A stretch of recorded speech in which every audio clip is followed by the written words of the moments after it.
오늘 사부 예배를 통하여서 우리 가운데 큰 은혜를 주실 줄 믿습니다. 여러분 주님을 기대하십니까? 네, 주님을 기대하세요. 네, 예배 가운데 주님께서 우리 가운데 은혜를 부어주실 줄 믿습니다. 제가 시편 103편 1절부터 5절 말씀만 읽고요, 함께 이 말씀 가지고 주님을 찬양하고 예배하면 좋겠습니다. 시편 103편 1절부터 5절까지요. 제가 말씀 읽겠습니다.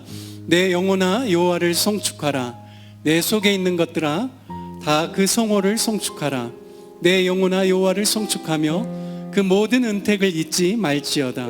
저가 내 모든 죄악을 사하시며 내 모든 병을 고치시며 내 생명을 판멸에서 구속하시고 인자와 긍휼로 관을 씌우시며 좋은 것으로 내 소원을 만족케 하사 내 청춘으로 독수리같이 새롭게 하시는 도다. 아멘. 시편 103편 다윗의 고백처럼 주님께서 오늘 우리의 찬송 가운데 임하셔서 우리를 독수리와 같이 새롭게 주께서 인도하시고 역사하실 줄 믿습니다. 주님의 놀라운 은혜가 또 오늘 우리 예배 가운데 충만하게 부어질 줄 믿습니다.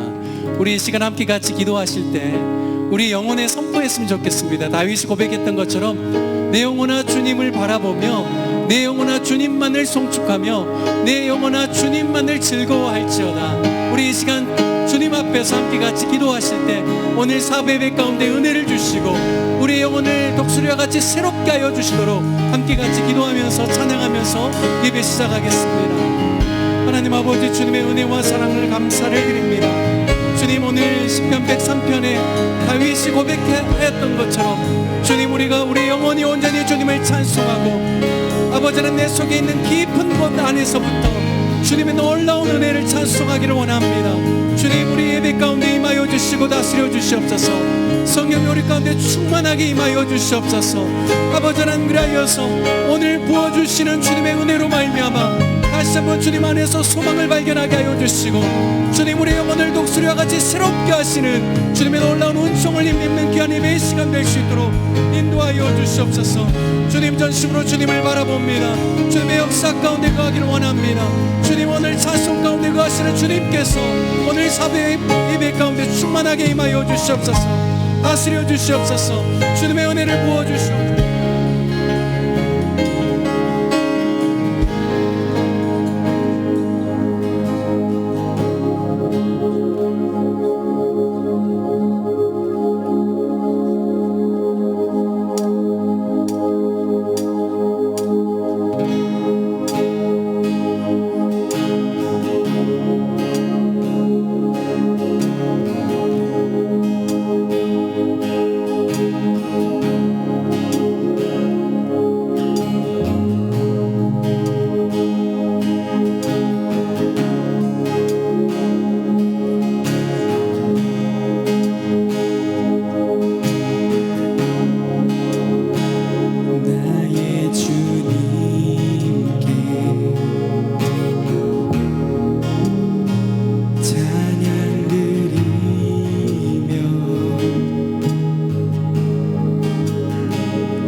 기도하겠습니다.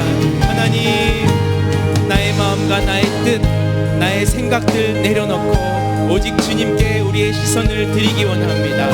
오늘 예배는 그러한 예배가 되길 소원합니다.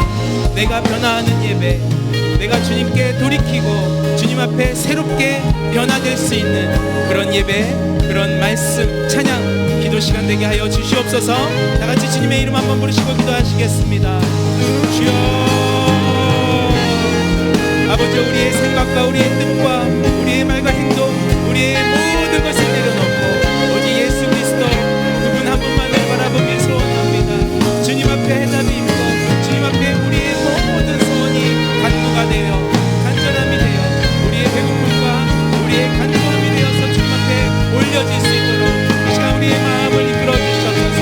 주님께로도 나아갈 수 있도록 우리의 마음을 새롭게 하여 주시옵소서.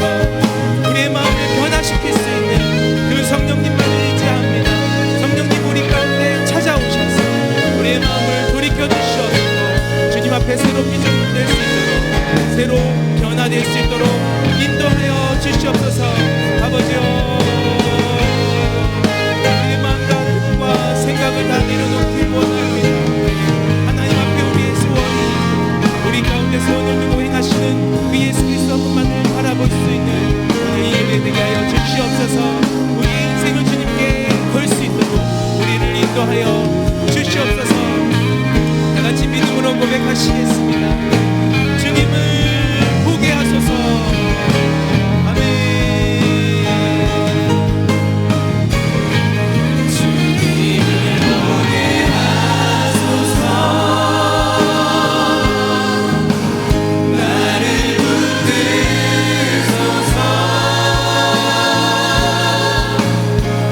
내 뜻과 내 생각 내려놓고 주님 앞에 나 엎드려 주의 음성 기다리니 나를 부르실 때 믿음으로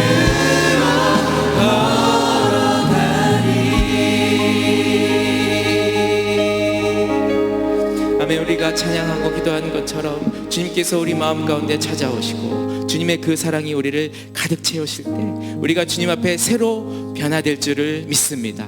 오늘도 주님 앞에 새롭게 되어지는 주님만 바라볼 수 있는 그런 예배가 되게 하여 주시옵소서. 감사를 드리오며 예수님의 이름으로 기도합니다.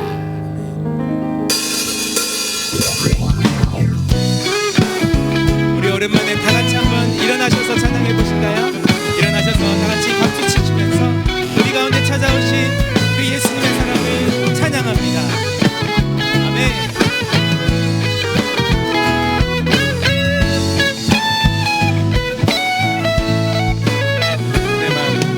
내 마음을 가득 채운 주양한 찬양과 사랑 어떻게 표현할 수 있나. 수많은 찬양들로 그만 표현할 길 없어 다시 고백합니다. 한 번 더 찬양하십니다. 내 마음을 가득 채운 주양한 찬양과 사랑 어떻게 표현할 수 있나. 수많은 찬양들로 그만 표현할 길 없어 다시 고백합니다.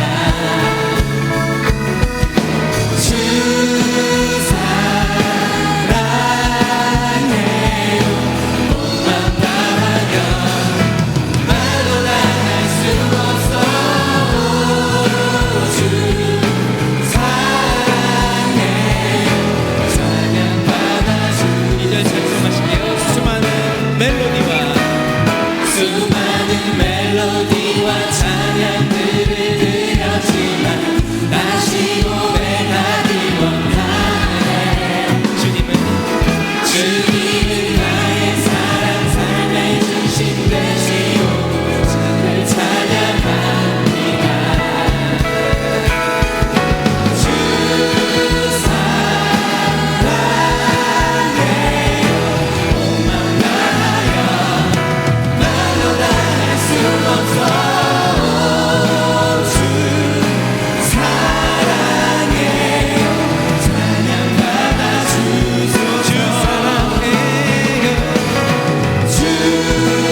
생활 주신 감사해요. 주님 사랑하시고 행하는 생활 주신 감사해요. 우리 마지막 한 번 더. 주님의 사랑. 주님 사랑하시고 행하는 생활 주신 감사해요. 주 사랑해요. 돈만 바라려 말로 다 할 수 없어. 주 사랑해요. 찬양받아 주소서. 주 사랑해요.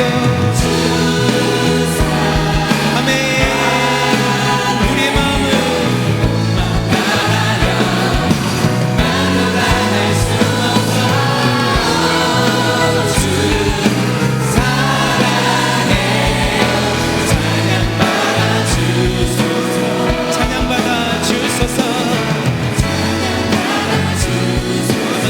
찬양받아 주소서. 찬양받아 주소서. 아멘. 우리를 향해 찾아오신 주님의 사랑을 찬양합니다. 아멘.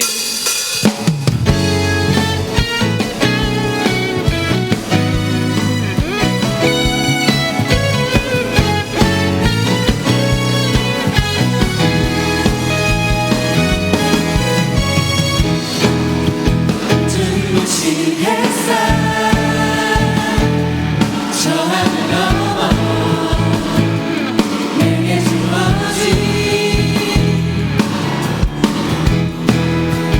주님의 사랑 깊어져가네. 나의 마음에 나 없네 변함없는 그 사랑 내 안에 기쁨의 노래 멈출 수가 없네. 주님의 사랑 바람에 실리는 내 찾아와 그 사랑에 네가 내 맘 가득해. 주님의 은혜 우리 알아와 그 사랑에 별로 내 맘 여러분 마음 가운데 기쁨이 있으십니까? 주님의 그 사랑으로 기뻐하시는 우리들 되길 소원합니다. 아멘 아멘. 눈부신 햇살 저 하늘 넘어 내게 주어진 주님의 그 사랑은 주님의 사랑 깊어져가네. 나의 마음에 난 얻었네 변함없는 그 사랑 내 안에 기쁨의 노래 멈출 수가 없네. 주님의 사랑 바람에 실리는 내 찾아와 그 사랑에 네가 내 맘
우리를 향해 찾아오신 그 주님의 사랑에 다시 한번 박수를 드리겠습니다. 주님 앞에 영광의 박수, 찬양의 박수를 돌려드리겠습니다. 아멘.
받기에 합당하신 그 하나님, 우리의 예배를 받기에 합당하신 그 하나님 한 분께만 우리의 몸과 마음과 모든 것을 다하여 경배드리고 우리의 모든 것을 내어 드리길 원합니다.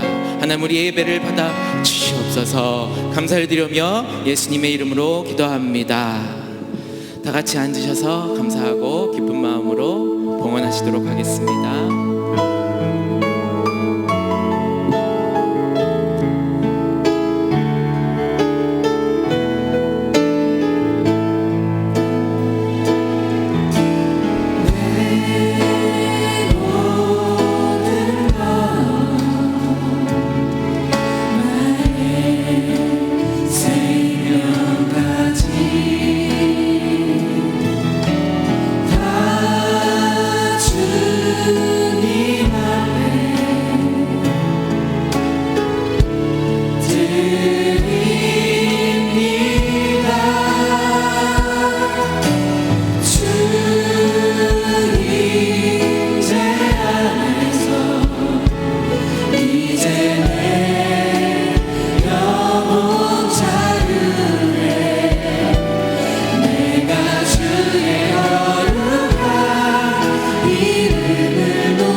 중앙교회는 경건한 마음으로 예배를 미리 준비하기 위해 예배 시간 헌금 방법을 다음과 같이 안내해 드립니다. 예배 시간에 헌금 바구니를 통해 봉헌하는 대신 예배 전 준비된 마음으로 정성스럽게 헌금함에 봉헌합니다. 헌금함은 예배 30분 전부터 봉헌 시간까지 각 예배실 입구 앞에 비치됩니다. 운영 시간 이후에는 헌금함을 개방하지 않습니다. 헌금함 위치는 본당 2층 입구, 본당 3층 입구, 식당 입구, 성화관 전시실 입구, 아가페실 입구입니다. 예배 전 기도하는 마음으로 미리 봉헌해 주시고 헌금함 운영 시간 이후에 봉헌하길 원하시는 분들은 1층 로비 헌금함을 이용해 주세요. 온라인을 통해 헌금하실 분들은 화면에 안내되는 헌금 계좌로 헌금하시면 됩니다. 온라인으로 헌금하신 분들은 교구장에게 휴대폰으로 기도 제목을 보내주시면 주신 내용으로 함께 기도하겠습니다. 헌금 내역을 확인하시려면 중앙교회 홈페이지 하단에 있는 기부금 영수증 페이지로 들어가신 후 본인 인증 과정을 거치면 그동안의 헌금 내역을 확인하실 수 있습니다. 자세한 사항은 재정부로 문의해주세요. 교회 출입 시 코로나19 바이러스 확산 방지를 위해 방명록을 기록하는 불편을 덜어드리고자 과연 그 교회 교인증을 발급합니다. 스마트폰 앱스토어에서 지저스온 교회 관리 앱 검색 후 다운받아주세요. 지저스온 앱에서 앱의 권한을 허용해주세요. 개인정보 및 수집에 동의해주시고 제출 버튼을 눌러주세요. 본인 이름, 생년월일, 성별, 핸드폰, 교회명, 인증번호를 입력해주세요. 암호 설정 후 과연 그 교회 교인증을 발급해주세요. 교인증 발급 후 스마트폰에 캡처하신 후 사진으로 저장하시면 편리하게 사용하실 수 있습니다. 교회 출입 시 과연 그 교회 교인증을 제출해주세요. 온라인 교인증 발급이 어려우신 분들은 예배 후 1층 로비에서 카드형 교인증 발급을 신청해주세요. 신청 후 일주일 뒤에 행정사역국에서 수령하시면 됩니다. 코로나를 움츠렸던 우리의 마음을 회복하는 첫걸음, 전교인 성경 필사. 한 글자 한 글자 말씀을 묵상하며 성경을 기록하는 은혜의 시간에 아직 참여하지 못하신 분들을 위해 추가 신청을 받습니다. 성령 필사를 마치신 분들은 6월 14일까지 담당 교구 목사 또는 담당 사역자에게 제출해 주세요. 이성복성도 김복수 권사의 아들 이현모 군과 중앙교회 맹건재 차경숙 집사의 딸 맹혜림 양, 고 김순호 집사의 아들 김현음 군과 중앙교회 윤주영 집사 황은신 권사의 딸 윤인지 양의 결혼식이 있습니다. 이달의 추천도서는 알렉스 캔드릭 스티븐 캔드릭의 단단한 기도 공부입니다. 이달의 추천도서를 읽으시고 감상문을 제출해 주시면 심사를 통해 다음 달 추천도서를 한 권씩 드립니다.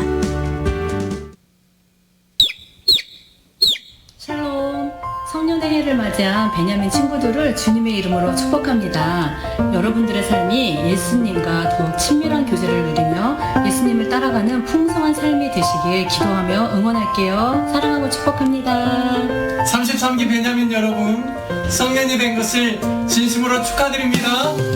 축하해요. 술 먹으려고 하지 말고. 여러분 다들 파이팅! 그 다음에 조사님이 사랑한대, 사랑한대. 축하해요. 여러분을 위해 기도할게요. 저기요! 성년의 날 축하해요.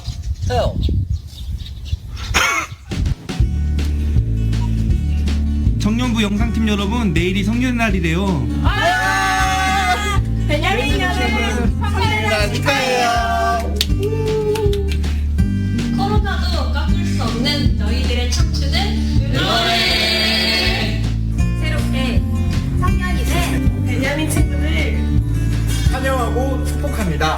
함께 아름다운 교제 나눠요. 베냐민 친구들 성년이 된 걸 축하해요.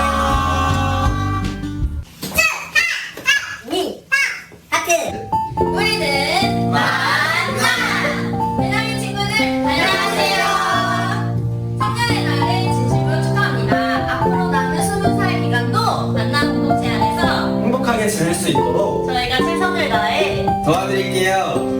베냐민 사랑합니다. 하늘에서 베냐민의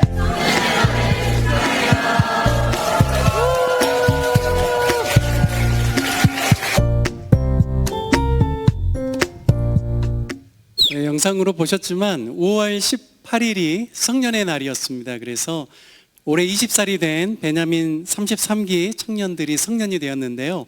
이 시간 함께 축하하는 시간을 갖고자 합니다. 우리 33기 베냐민 지체들 앞으로 다 나와주시기 바랍니다. 네. 빨리 네, 올라오세요.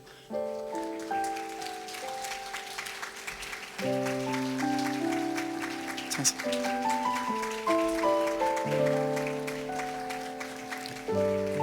네, 열렬한 박수 부탁드리겠습니다.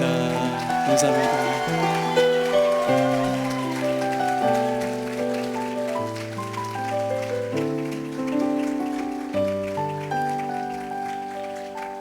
네, 오늘 한 20명 정도가 이렇게 함께 참여했는데요. 우리 베냐민 청년들의 성년의 날을 기념하여서 청년부 새 공동체 회장님과 부회장님 6분이 함께 같이 꽃을 전달하도록 하겠습니다. 가지고 다 올라오세요.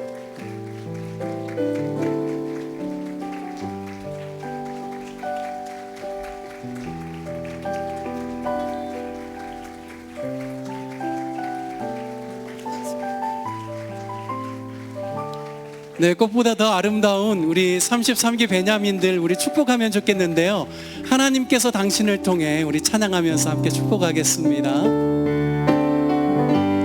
하나님께서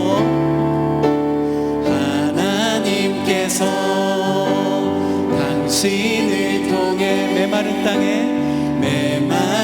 땅에 샘물 나게 하시기를 가난한 영혼 목마른 영혼 당신을 통해 주 사랑 알기 원하네. 우리 큰 박수로 환영하겠습니다. 우리 찬사 형제 잠깐 나와서요. 우리 33기 기수장입니다. 네. 잠깐 기도 제목 나눠줄 텐데요. 우리 짧지만 강력하게 함께 같이 기도하면 좋겠습니다. 네, 우선 저희 성년의 날을 축하해 주신 모든 분들께 정말 감사의 인사를 전하고 싶습니다. 네, 그리고 저희 지금 코로나가 정말 창궐하고 있는 가운데 힘들어하는 분들이 잘 버틸 수 있도록 도와주시고, 또한 코로나가 빨리 끝날 수 있도록 도와주시옵소서.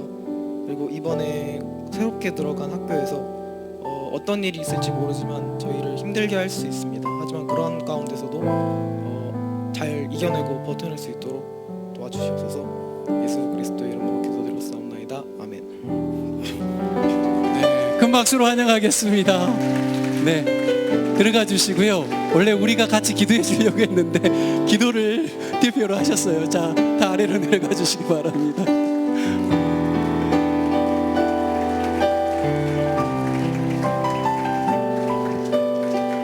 네, 오늘 또 기대되는 귀한 날입니다. 특별히 4월 달에요. 4월 초에 코로나19 가운데 있지만 우리 청년들 꼭 성경적인 이성교제와 또 결혼에 대한 그러한 가치관을 가지면 좋겠다라는 마음이 있어서요. 담임 목사님과 청년들이 함께 같이 이야기 나누는 과정 속에서 담임 목사님께 특별히 이번 해에는 강의를 부탁드리면 좋겠다라는 마음이 있어서 오늘 담임 목사님 모시게 됐는데요. 우리 먼저 마태복음 19장 4절부터 6절 말씀을 함께 같이 말씀을 읽고 오늘 담임 목사님 모셔서 귀한 특강의 시간 갖도록 하겠습니다.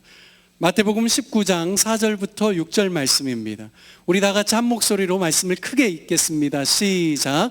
예수께서 대답하여 가라사대 사람을 지으신 이가 본래 저희를 남자와 여자로 만드시고 말씀하시기를 이러므로 사람이 그 부모를 떠나서 아내에게 합하여 그 둘이 한 몸이 될지라 하신 것을 읽지 못하였느냐. 이러한즉 이제 둘이 아니오 한 몸이니 그러므로 하나님이 짝지어 주신 것을 사람이 나누지 못할지니라 하시니 아멘. 고명진 담임 목사님 모실 때 우리 큰 박수로 또 열렬한 함성으로 모시겠습니다.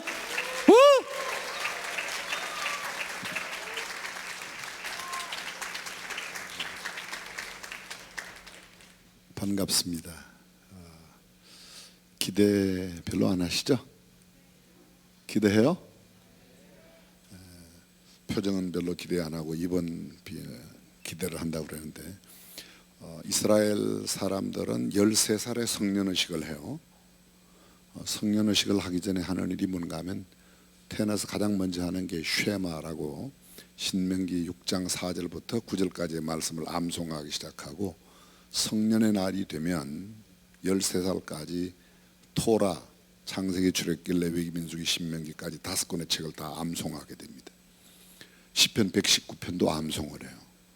성년이 그냥 나이가 되어서 하는 것이 아니라 적어도 이스라엘 사람들의 성년이 되기 위해서 갖추어야 할 여러 가지를 갖추어야 됩니다. 우리 조선시대 양반이 되고자 하면 또는 아니면 어른이 되고자 하면 양갓집 규수들이나 총각들은 예를 들면 천자문을 떼야 하고 명신보감을 읽어야 하고 그 다음에 무슨 어떤 가문의 전통 이런 것들을 익혀야 합니다. 우리 교회 내에 베냐민 33기가 5.18로 이제 막 성년이 되었다고 그러는데 나이가 20살이 되어서 성년이 되는 것 물리적인 나이로만 따질 게 아니라 적어도 수원중앙교회에 이런 성년이 되었다 이런 것은 무언가 내가 이런 것을 갖추고 예수 안 믿는 사람들은 보잖아요. 어디 김씨입니까? 김해 김씨입니까? 경주 김씨입니까? 어느 대학 나왔습니까? 당신네 조상은 어떻습니까? 가문의 가장 중요한 건 뭡니까? 옛날 같으면 천자문은 뗐습니까? 교회에서는 이런 게 있어야 되겠죠? 성경은 한 번 다 읽어봤습니까? 결혼 예비 학교는 거쳤습니까? 연애와 결혼에 대한 강의는 적어도 들어본 적이 있습니까? 뭔가 그런 것들을 거쳐야 되잖아요. 근데 그런 거 없이 그냥 나이가 되었으니까 서로 젊음을 갖고 만났으니까 피 끓는 젊음에 만지고 싶고 또 그 다음에 가서 누구 입이 크나 되어보고 싶고 또 뭐 등등 여러 가지 일들 육체의 정욕을 따라 하는 것들이죠. 제가 오늘 꽤 준비를 많이 했는데 준비한 것을 다 하려고 하면 굉장히 많은 시간이 필요해서 여러분들에게 자 한번 여쭤볼게요. 그냥 쉽게 여러분들이 쉽게 서울여자대학교 김창옥 교수 강의하고는 내용이 다르지만 그런 식으로 접근을 해본다면 보통 결혼하지 않은 여자들이 결혼하지 않은 총각을 볼 때 가장 먼저 보는 게 뭐예요? 보기를 들어드려 볼까요? 얼굴을 본다, 키를 본다, 몸매를 본다, 아니면 그 집안의 재정적인 능력을 본다, 뭐 이런 것을 본다. 뭘 봐요? 여러분들은 그런 거 아무것도 기준 없어요, 그냥 자매들. 근데 일반적인 사람들의 경우에는 키를 제일 많이 본대요. 키를 제일 많이 본대요. 아니라는 생각이 들죠. 근데 의외로 이 통계적으로 통계 발표는 그래요. 이 통계는 무시할 수 없습니다. 내 생각과 다르다고 해서 그 통계가 틀린 건 아니에요. 그죠? 그러면 형제들은 자매에 뭘 봐요? 형제들은 오직 하나밖에 아니에요. 얼마나 날씬하냐 예쁘냐 그거밖에 안 본대. 뭐 공부 잘하는 머리 좋으냐 그것도 안 본대. 이게 그냥 통계적으로 나오는 거예요. 자매들은 남자들의 중저음을 좋아할까요? 하이 소프라노 음성 같은 이런 남성의 칼칼한 음성을 좋아할까요? 중저음을 좋아하죠. 그렇죠? 형제들은 자매들의 하이 소프라노를 좋아할까요? 중저음을 좋아할까요? 형제들은 예쁜 여자를 좋아합니다. 그것만 그냥 거의 그렇게 됐어요. 그럼 우리는 그리스도인으로서 어떤 형제와 어떤 자매를 선호해야 되는가? 여러분 성경이라는 말이 라틴어로 캔논이에요. 캔논. 라틴어로.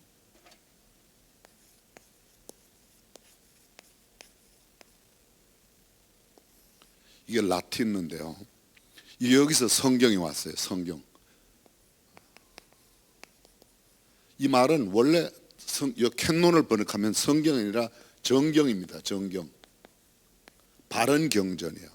이 말을 순수 우리말로 옮기면 자, 기준,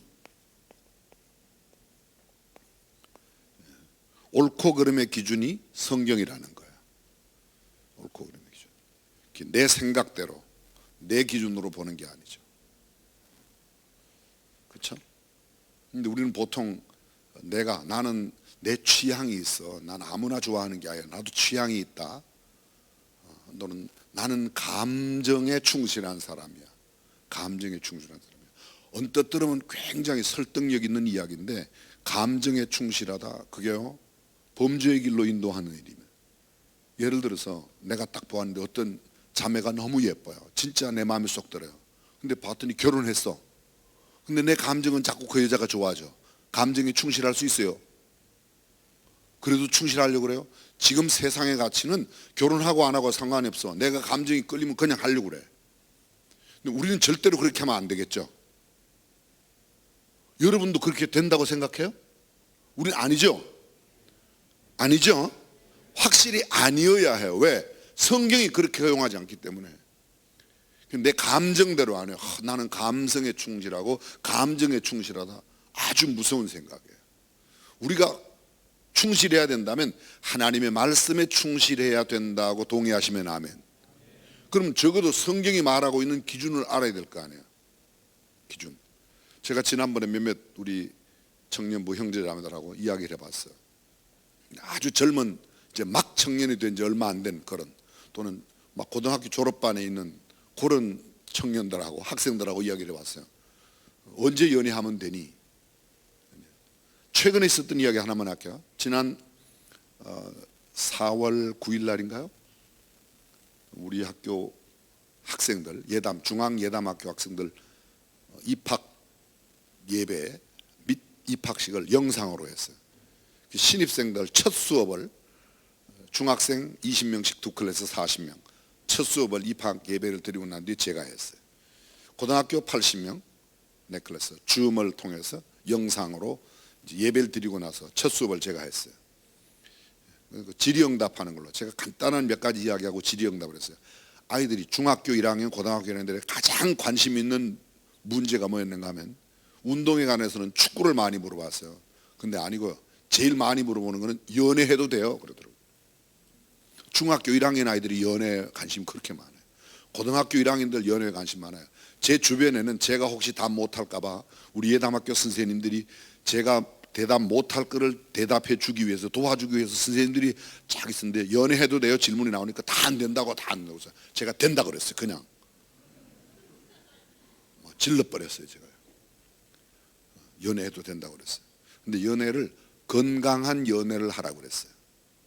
당장 무슨 질문이 나와요? 그러면 건강한 연애는 뭡니까? 이렇게 물었어요. 고등학교 입학생도 똑같이 물었어요. 건강한 연애를 해도 된다고 그랬어요. 제가 답변은 다르게 했어요. 중학생들은 이렇게 답했어요. 건강한 연애라는 것은 첫 번째, 성경적으로 죄를 짓지 않는 연애여야 된다는 거예요.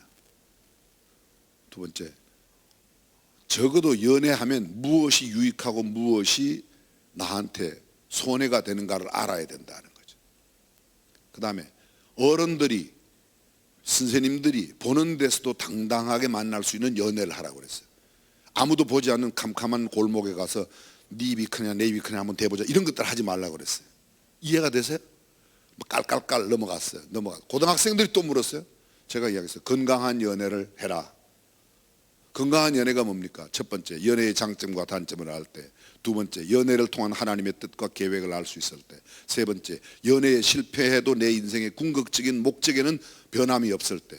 네 번째, 누구 앞에서도 당당하게 내 연애를 공개적으로 공개할 수 있을 때. 그때 연애해라. 여러분들의 연애 기준은 뭐예요? 예쁘면 돼요 그냥?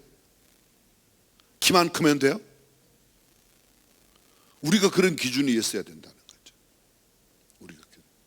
자, 있어야 된다 동의하시면 아멘. 그래요. 그런 것을 안 해요. 그런데 그런 것을 안 해요. 뭐 첫 키스를 했을 때 뭐 입술이 어땠냐 그런 것만 이야기하지 기준이 없어요. 어떤 기준이? 제가 상당히 물어봐요. 청년들에게. 어떻게 했냐. 저는 제가 30년 전 40년 전 때, 제가 옛날 이야기죠. 그죠? 40년 전이면 40년 전이면 제가 20대 중반이었어요. 지금 60대 중반이니까. 근데 그때 것, 요새 막 나오는 책들하고 제가 쭉 살펴봤어요. 상당히 가치관이, 세상의 가치관은 변하더라고요. 이번에 코비드-19, 소위 우리나라는 코로나19 지나고 나면 가장 세상에 변화한 건데, 대표적으로 용어 자체가 New Normal, 리부트. 부팅을 시켰는데 안 되니까 다시 리부팅 하는 거야. 재시동을 거는 겁니다. 부팅, 시동 거는 거죠. 리부팅, 재시동을 거는 거예요. 노멀, 옛날에는 보편적인 노말 기준이 보편적인 게 이것이었어요. 이제는 그게 아니에요. 다른 거야. 그 다음에 로봇 시대가 빨리 다가왔어요. 언택트, 컨택이 아닌 언택트. 비대면을 하려고 하다 보니까 뭐를 해요? 기계가 일을 많이 하게 되죠. 기계. 아주 쉬운 이야기 하나만 더 해보면요. 여러분 드론 아시죠? 그죠? 드론. 예전에는 농산물은 농부의 발소리를 들은 대로 작물의 결과가 나온다고 그랬어요. 요새는 농부의 작물 이 발소리가 아니고 드론의 기계 소리를 많이 들은 농작물이 훨씬 더 괜찮다는 거예요. 경영을 기계가 다 하니까. 씨 뿌리는 것도 드론이 합니다. 농약 치는 것도 드론이 합니다. 거두는 것도 드론이 하거나 아니면 농기계가 합니다. 손으로 모내기를 하지 않습니다. 그죠? 이항기로 하죠? 그런 게 있어요. 그렇게 하는 거예요. 실시간으로 드론이 논밭 상황을 사진을 찍어서, 그럼 농부는 사무실에서 컴퓨터를 보고 지금 농작물이 이랬어요. 그 농작물의 상태에 온 사진을 갖다가 넣으면 지금 이 농작물은 무슨 병이 걸려 있고 이 병에는 이런 약을 쳐야 된다. 그리고 그 약을 가서 드론에 해갖고 보면 드론이 가서 다 뿌리는 겁니다. 세상이 바뀌었어요. 심지어는 사람들이 이렇게 말해요. 자, 모든 게 다 바뀌는데 성경은 언제 바뀌죠? 이렇게 말하는 사람이 있어요. 요새 애들이 하는 이야기예요. 성경은 언제 바뀌냐 이거예요. 왜? 내가 가지고 있는 가치관과 다르니까. 근데 진리는 변하지 않습니다. 절대 변하지 않습니다. 변하는 진리도 있어요. 그러나 변하지 않는 절대적인 진리가 있습니다. 우리는 신앙인으로서 가져야 할 가장 중요한 이 기준을 분명히 세우고 직장도 가야 되고 연애도 해야 되고 결혼도 해야 되는 거예요. 근데 우리가 그런 것들을 배우지 못하니까, 다시 말하면 성경적 연애와 결혼에 대해서 배우지 못하니까 배우는 책이 뭐예요? 죄송합니다. 삼류 통속소설, 주간지 월간지, 아니면 통속소설. 세상 사람들이 익히는 책을 우리가 그대로 보아요. 그러니까 어떻게 돼요? 우리도 그들하고 똑같습니다. 그 사람들이 보는 기준으로 연봉 얼마나 받냐? 어느 대학 나왔냐? 우리가 똑같아요. 예를 들면 당신은 사복음서를 한번 써보았습니까? 뭐 하다못해 침례는 받았습니까? 예수 그리스도를 구주와 주님으로 영접했습니까? 성경은 일독한 적이 있습니까? 예전에 천자문 뗐습니까? 뭐 명신보감 읽었습니까? 사서삼경 읽었습니까? 이런 걸 물어보는 것처럼 적어도 우리 나름대로의 기준이 있어야 될 거예요. 여러분 그 기준이 있어야 된다고 동의하시면 끄떡끄떡. 근데 우리가 그런 기준을 들어본 적은 있어요? 별로 없어요. 그러니까 우리도 맨날 그거와 똑같은 거예요. 우리가 맨날 만나는 그 사람들. 그래서 우리가 세상에서 성경적 가치관을 제시를 못하는 겁니다. 왜요? 성경적 가치관을 배우지를 않았기 때문에. 정말 시리어스하게 생각하는 게 우리가 이런 부분이라는 거죠. 전 적어도 중앙교회 청년들이 이런 부분에 대해서, 그리고 중앙교회 장년들이 여러분의 앞선 세대, 말하면 우리 같은 세대, 우리 세대 40살, 50살, 60대가 된 사람들이, 우리의 자녀들이 지금 막 청년이 되고 중학교, 고등학교를 마치고 청년이 되는 이런 사람들에게 성경은 이렇게 말한다는 것을 알려주고 보여줘야 되는데 그들도 못 배웠어요. 중앙예담학교는 일반 학교하고 좀 달라요. 그럼 일반 학교하고 다른데 중앙예담학교 선생님들은 일반 학교 출신, 일반 입시제도를 거친 사람, 일반 학교에 있던 교사들이 와요. 이 사람들이 다른 학교의 내용, 커리큘럼도 다르고 대상들도 일반 학교나 되고 다른 아이들을 가르치는데 그걸 갖고 가르쳐요. 제가 선생님들한테, 여기도 우리 학교 선생님들이 계실 텐데, 선생님들에게 선생님의 기존의 사고에 좋은 점은 개성 발전시키지만 아닌 것은 빨리 바꿔야 됩니다. 근데 바꾸기 얼만큼 어려우냐?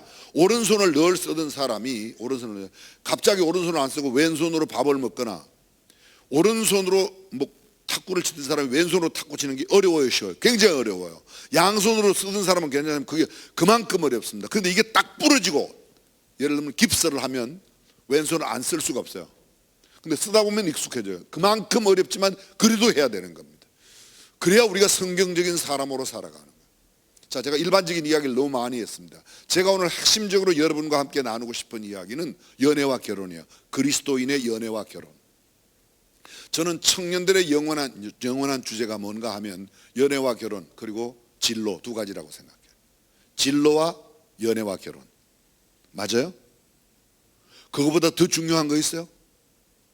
이게 제일 중요해요. 근데 그 제일 중요한, 내 청년의 시절에 제일 중요한 문제에 대한 기준, 나는 이런 기준이 있다. 이를테면 제가 한 가지만 간단하게 소개하면, 저는 결혼하기 전에 이렇게 생각했어요.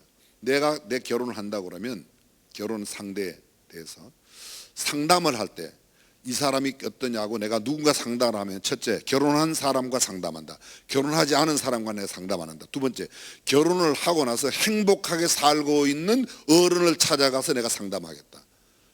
불행한 경험이 많은 사람하고 상담해갖고, 물론 반면교사로 가르칠 수 있는 게 있지만 행복한 사람이 이렇게 하니까 행복하더라, 그걸 하나라도 배워야 될 거 아닙니까? 이렇게 하면 실패한다. 그거는 실패할 가능의 길 하나를 막아낼 수 있지만 행복의 길 하나를 배우면 적어도 행복할 수 있는 길 하나는 익힐 수 있다는 거예요. 하나일 수 있게.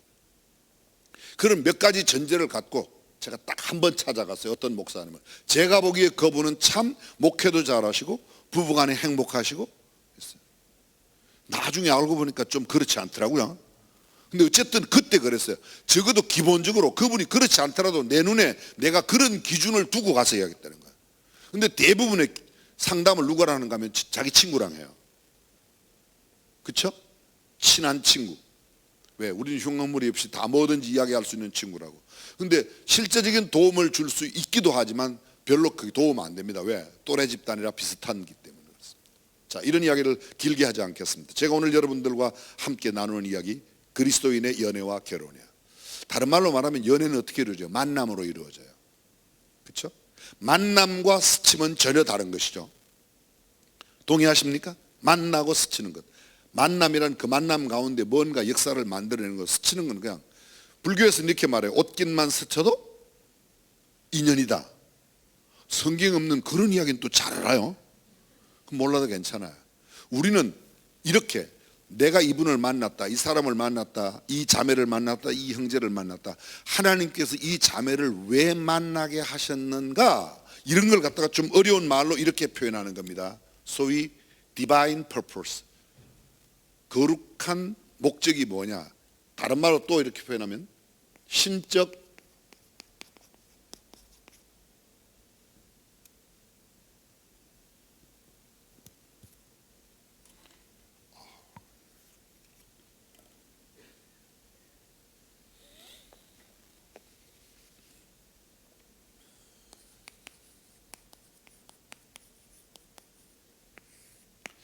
다윗이 요나단을 만났을 때 이렇게 말해요. 너와 나 사이에 하나님께서, 다른 뭐 설명을 다, 너하고 나를 만나게 하신 하나님의 섭리가 뭐냐? 섭리가 뭐냐? 사건을 만났을 때 이 사건을 통해서 하나님께서 주시려고 하는 메시지가 뭐냐? 지금 코로나 사태가 왔을 때요, 전통적인 기독교 신앙으로는 두 가지의 안목을 보는 겁니다. 절대로 원인 없이 결과 없다. 하나님께서 이런 큰 재앙을 주시는 것은 무언가 인간들의 범죄 때문이라고 보는 견해가 있습니다. 존 파이퍼의 견해가 그런 견해입니다. 우리 교회 다녀가셨던 분. 영국의 톰이라고 하는 학자는 반대로 하나님께서 이런 상황을 주신 것은 어려움에 처해 있는 사람들에게 우리가 사랑과 선행을 베풀 수 있는 기회로 허락하셨다고 보는 겁니다. 둘 다 맞아요. 둘 다 틀린 게 아니에요. 틀린 게 아니에요. 우리가 어떻게 보느냐 하는 것은 내가 성경적으로 보는 겁니다. 둘 다 틀린 말이 아니라 둘 다 맞아요. 둘 다 맞아요. 근데 엉뚱하게 다른 생각으로 가서 뭐 하는 것은 좀 곤란하는 거죠. 형제와 자매를 만날 때 말틴 부버가 그런 이야기를 했습니다. 이 말틴 부버는 오스트리아 오스트리아에서 출생했어요. 유택의 독일 철학자야. 절차가 복잡하죠. 이 사람 유태인이에요. 태어나긴 어디 태어났어요? 오스트리아에 태어났어요. 활동은 어디에서 했어요? 독일에서 했어요. 그냥 오스트리아 출신 유택의 독일 철학자. 굉장한, 그분이 쓴 책 가운데 이히 운터두, 나와 너라고 하는 책 가운데서 만남 두 가지를 이야기를 합니다. 내가 만나는 그 누구든지 상대를 전부 다 나와 그것으로 만나는 만남이 있다는 거예요. 그건 이기적으로 너를 만나는 것도, 누구를 만나는 것도, 무엇을 만나는 것도, 사건을 만나는 것도 다 어떻게 하면 내게 유익을 추구하는 지극히 이기적인 만남을 이야기해요. 또 하나의 만남은 나와 너의 만남이라고 해요. 이건 인격적인 만남이에요. 너는 나에게 어떤 도움을 주고 나는 너에게 어떤 도움을 줄까? 하나님께서 왜 너를 나로 하여금 만나게 하셨는지, 내가 너에게 도와줄 수 있는 게 무언가를 생각하는 인격적인 만남이라고 그래요. 그는 그 책으로 그냥 그 내용으로 글을 맺는데요, 맨 마지막 부분에 가서 그는 이렇게 말합니다. 나와 영원자와의 만남이 있다. 하나님과의 만남. 쉽게 말하면 나와 너 사이에 하나님께서 담아놓으신 뜻이 뭐냐? 창세기 45장에 보게 되면 요셉이 애굽에 내려가서 애굽에서 총리가 되었을 때 자기의 형제들과 옛날 아버지 엄마가 양식을 구하러 오는, 아버지 엄마가 양식을 구하기 위해서 자기의 형들을 보내요. 근데 처음에는 이제 모르고 지나가죠. 다음에 만났을 때 요셉이 자기 자신을 밝히면서 형들에게 하는 이야기가 있습니다. 뭐라고 그래요? 하나님이 나를 이곳에 보냈습니다. 우리 가족들을 구원하시기 위해서.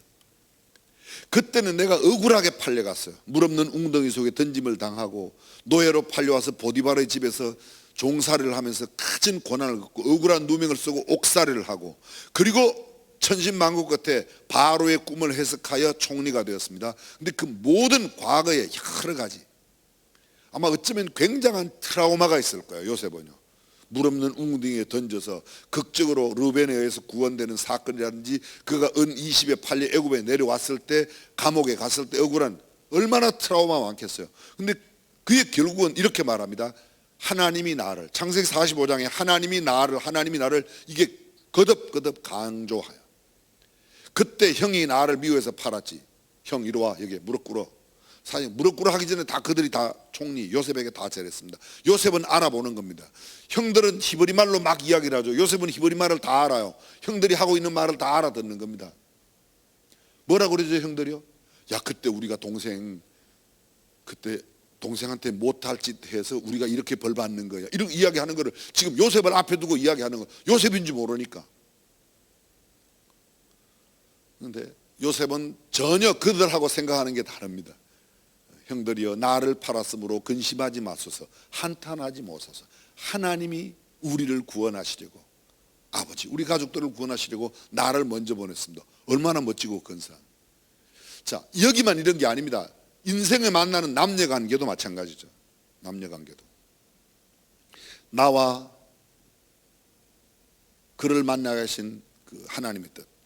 여러분, 우리가 만남이 이 이성간의 만남, 연애와 결혼 이런 만남을 이야기하기 전에 가장 기본적으로 여러분들이 태어나서 가장 먼저 만나는 사람이 누구예요? 아니, 태어나기 전에 여러분들은 여러분의 엄마를 만나요. 그죠? 태어나면서 여러분이 태어나게 만든 아빠도 만나요. 그죠? 그리고 그 아빠 엄마를 내가 만난 것은 나의 의지나 나의 생각 전혀 상관없어요. 내 형이나 내 동생, 내가 장남으로 태어나는 것도, 내가 막내로 태어나는 것도 나의 의지와는 전혀 상관없어요. 그렇게 본다면 현상학자들, 철학의 현상학자들이 이야기하는 인간은 던져진 존재다.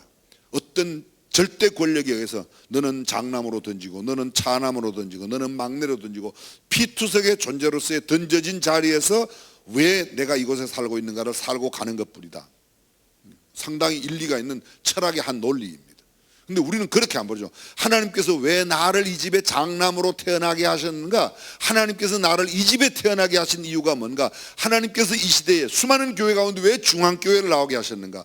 그 많은 형제 가운데 왜 이 형제를 만나서 지금 결혼까지 이야기하게 하는가? 이 자매를 만나서 이런 것들을 이야기하는가? 그런 것들을 생각하는 거예요. 너무 피상적으로 지나갑니다. 역사상 최초의 남녀의 만남이요, 아담과 하와의 만남이에요. 자, 이런 이야기를 조금 건너뛰어서 이제 구체적으로 한번 이야기해 볼게요. 결혼이 뭐죠?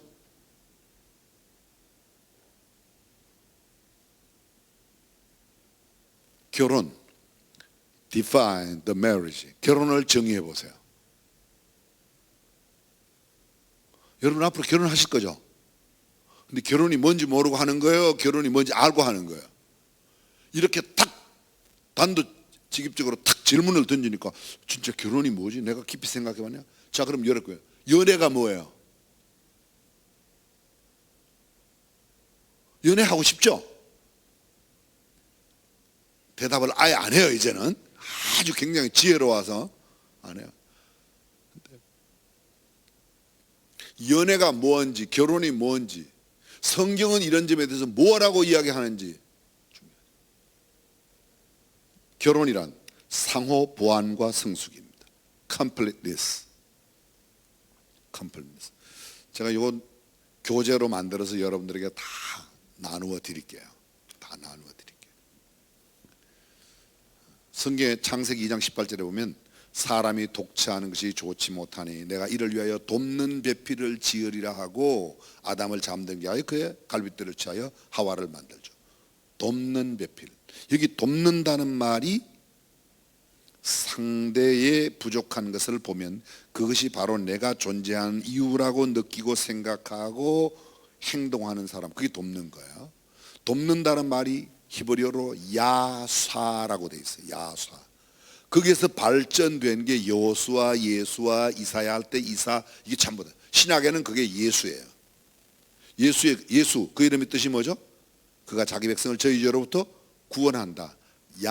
돕는다는 말은 구원한다는 거예요. 자, 성경에 이런 구절이 있어요. 여러분들이 아마 기억나실 거예요. 환난 날에 내게 부르짖어라. 내가 너를 건지리라. 똑같은 히브리어인데 이렇게 또 번역이 돼서 환난 날에 내게 부르짖어라. 내가 도우리라. 그 돕는다는 말과 건져낸다는 말이 히브리어 원어에 똑같아요. 돕는 것은 옆에서 보조자로 헬퍼가 아니에요. 오히려 그를 그 어려운 경지로부터 뭐예요? 건져내는 역할이에요. 여자를 만드신 목적이 뭐예요? 남자 옆에서 보조하라고 만든 게 아니고 남자를 건져내는 역할을, 부족한 남자를 완벽하게, completeness, 완벽하게 만들어가는 거예요. 그게 돕는다는 말의 뜻이에요. 조금 더 설명하면 어떤 경우에도 실망하거나 좌절하지 않습니다. 상대의 실수나 실패는 오히려 나에게도 책임이 있다고 느낍니다. 그리고 격려하고 함께 축복하며 오래 참고 인내하고 그가 완벽하게 되도록 도와주는 관계, 그런 관계를 하기 위해서 결혼하는 거야. 이제 오늘 1, 2, 3부 때 제가 그런 설교를 했어요. 여자는 암만 날고 기도 뼈다귀 하나예요. 그죠? 아니 좀 표현이 좀 그래서 그렇지 너무 톱해서 그렇지. 그런데 남자들은 암만 날아가기도 뼈다귀 하나 모자라는 부족한 존재가 남자야. 그래서 이 만들어진 내 허전한 그 갈비 하나 빈 부분이 채워질 때 완벽하게 되는 겁니다. 내가 감으로 완벽이 이루어지는 거, 완성, 컴플리트가 된다는 거죠. 꼭 기억하실 필요가 있어요. 돕는 배필이라 할 때 not helper but savior. 예수님이 우리를 구원한다는 개념이에요. 이게 그런 개념이에요. 두 번째 결혼이란 뭐냐? 뭐 돕는다는 데 대해서 굉장히 많은 게 있어요. 이게 돕는 배필로 생각 안 하고 결혼을 돕는 것이라고 생각 안 하고 내가 이 남자에게 뭘 얻어야지, 내가 이 여자에게. 어떤 사람 그래요. 너 왜 그 여자랑 결혼하려고 그러니? 피아노를 잘 쳐서. 피아노하고 결혼해. 그건 피아노 잘 칠 음반하고 결혼을 하든지. 인격적 만남이 돼야 된다는 것이죠. 이 소위 돕는 배필이 아닌 바라는 배필이 되면 상대의 부족한 점이 불만의 요인이 돼요. 이것도 안 해줘? 저것도 안 해줘? 그의 부족한 점 때문에 나의 필요나 욕구를 채워주지 못한다고 생각합니다. 실수와 실패를 용납하지 못합니다. 실수와 실패를 상대방만의 잘못이라고 생각합니다.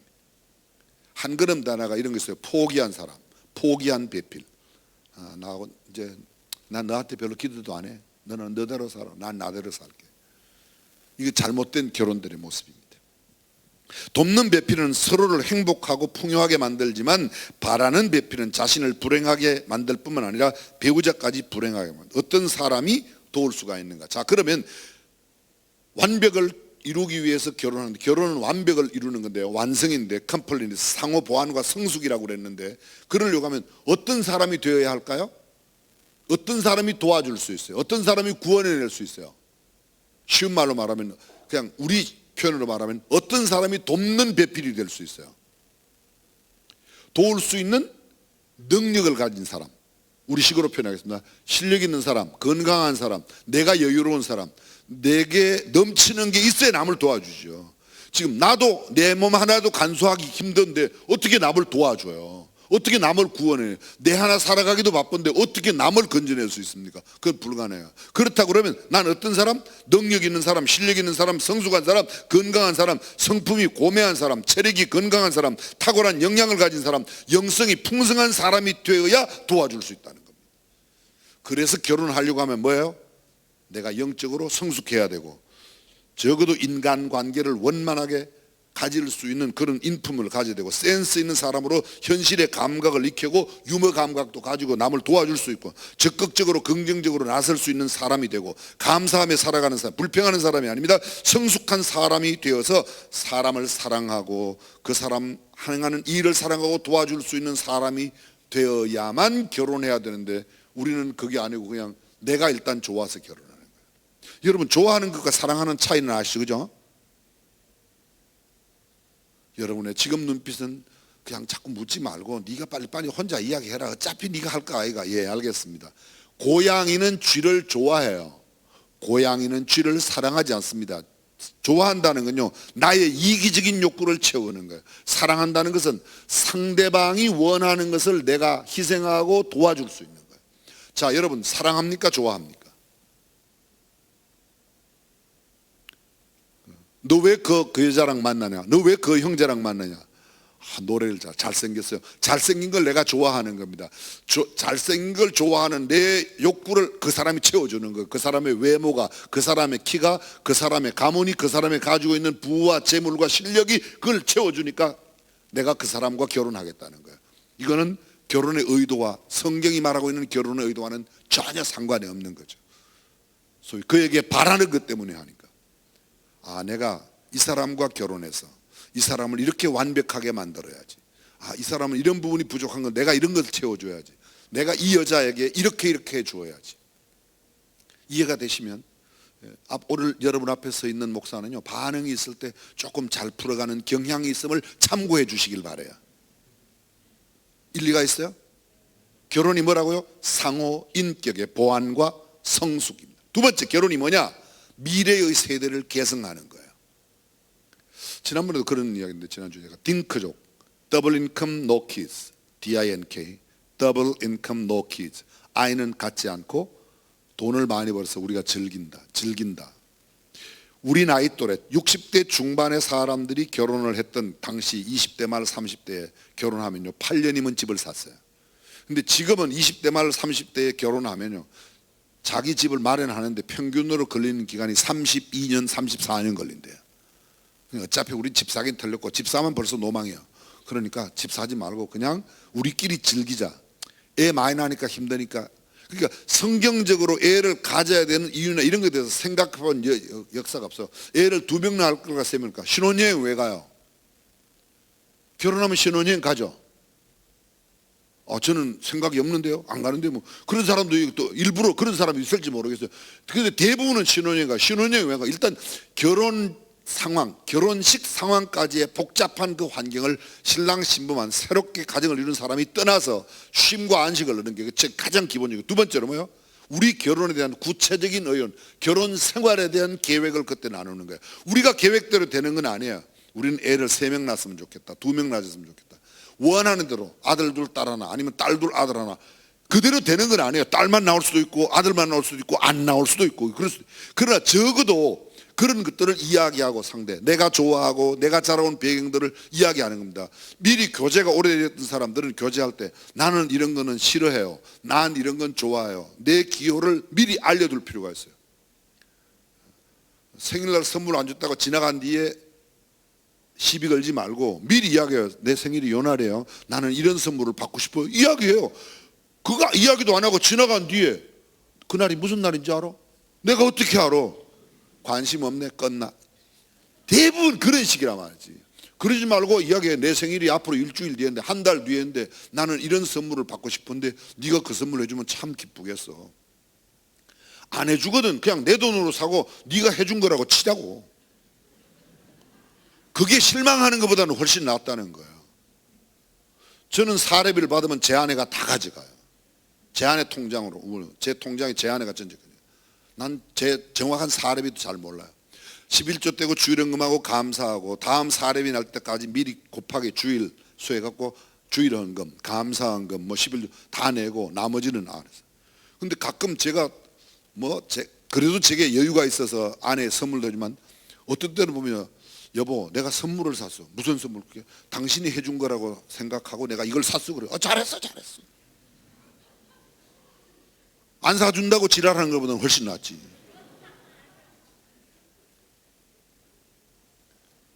우리가 정말로 미리 이야기하면 되잖아요, 그죠? 그런 것 때문에 의외로 상당히 많은 갈등들이 있다는 거죠. 예? 여러분, 미래 세대를 계승하기 위하여 결혼하는 거예요. 하나님께서 그들에게 아담과 하에게 복을 주시며 이르되 생육하고 번성하여 땅에 충만하라, 땅을 정복하고 땅을 다스리라. 여기 소위 문화명령, cultural mandate 5가지예요.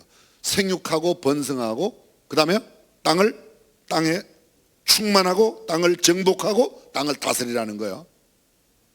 생육하고 번성하라고 그랬어요. 이게 하나님의 뭐예요? 명령이에요. 죄가 뭐예요? 하나님이 하라는 걸 안 하면 죄예요. 하지 말라는 걸 하면 죄예요. 선악과 먹지 말라는데 먹었기 때문에 죄예요. 그죠? 그러면 생육하고 번성하라고 했는데 생육하고 번성 안 하면 죄예요, 아니에요? 이야기해 보세요. 죄예요, 아니에요? 죄예요. 근데 그런 성경적 원리를 생각 안 해요. 아이 갖기 힘들어. 아이 가지면 시간 뺏겨. 시간 뺏기는 게 시간을 무엇을 하는 시간을 빼앗깁니까? 죄 짓는 시간 빼앗기는 거예요. 내 쾌락을 즐기는 시간을 빼앗기는 거예요. 뭐에? 아기를 낳아 기르는데. 그런데 세상에 아기를 낳아 기르는데 들어가는 시간보다 더 소중하게 할 수 있는 일이 뭐 있어요? 있어요? 내가 280일, 300일 가까이 임신 기간 동안 임신을 해서 그 기간 동안에 아이를 낳고 아이를 기르는 동안에 투자하는 것을 다른 어디에 투자해서 그런 걸 만들어낼 수 있냐고요. 그 기간에 집을 하나 샀다고요. 집 하나 산 것하고 내가 280일 동안 임신하여 출산한 그 아이가 훌륭한 대통령이 되는데 그 주택 하나가 대통령보다 더 괜찮은 거예요? 이 아이가, 내가 낳은 아이가 선교사가 되었다. 반대로 이렇게 돼가지고 잘못 길러가지고 깡패 되면 어떡하려고. 그러니까 깡패 낳는 것보다는. 왜 그런 생각을 하죠? 하나님께서 축복하신 우리, 하나님께서 그들에게 복을 주시며 이랬을 때 생육하고 번성하고 땅에 충만하고 땅을 정복하고 땅을 다스리라. 이거 해야 된다는 거죠. 죄라고 생각해야 돼요. 여러분, 낙태만 죄가 아니에요. 낙태만. 생육하고 번성하지 않는 게 죄예요. 저거는 지금 시대 감각이 영 더더니, 저는 시대 감각과 상관없이 하나님의 말씀의 진리를 여러분에게 이야기하는. 하고 안 하고는 여러분이 하세요. 여러분이. 근데 저는 목사로서 여러분이 꼭 이 말씀을 준행해 주십사, 지켜 주십사. 그래서 선포하는 거예요. 세 번째, 고독의 해결입니다. 고독의 해결. 자, 첫 번째가 뭐라고 그랬어요? 첫 번째가 컴플리니스, 보완과 성숙. 두 번째, 미래의 세대를 계승하는 procreation이에요. 세 번째, 고독 해결. companionship. 쉽게 말하면 창세기 2장 18, 사람이 독차하는 것이 좋죠. 존 밀턴, 신라권의 저자 존 밀턴이 이런 이야기를 했습니다. 하나님이 보시기에 처음으로 좋진, 천지 창조 역사 이래로 하나님 보시기에 처음으로 좋지 못한 게 남자 혼자 사는 거라고 그랬어요. 아담이 혼자 독채하는 것이 좋지 못한. 신기해요. 남자들은 본래 혼자 있었어요. 여자들은 탁 만들어지고 보니까 벌써 남편이 있어서. 여자들은 둘이 시작했고 남자들은 혼자 시작했어요. 근데 고독감은 누가 더 많이 느끼는가? 여자들이 더 많이 느껴요. 근데 남자들이 혼자 살아가는 건 더 못해요. 처음부터 혼자 있었는데도. 이게 참 신비해요. 그래서 하나님께서 그를 도와주도록 아내를 만들었는데 그와 함께 독차하는 것이 좋지 못하니 내가 그에게 함께 친구로 살아갈 수 있는 고독의 문제. 고독의 문제의 근본적인 해결은 뭐다? 결혼이라는 겁니다. 성경 최초의 고독의 문제가 하나님이 보시기에 좋지 않은 것이었고 그 문제를 해결하는 법이 결혼이었다는 겁니다. 네 번째 하나 더 있습니다. 합법적 섹스의 즐거움과 쾌락을 누리도록 하는 거예요.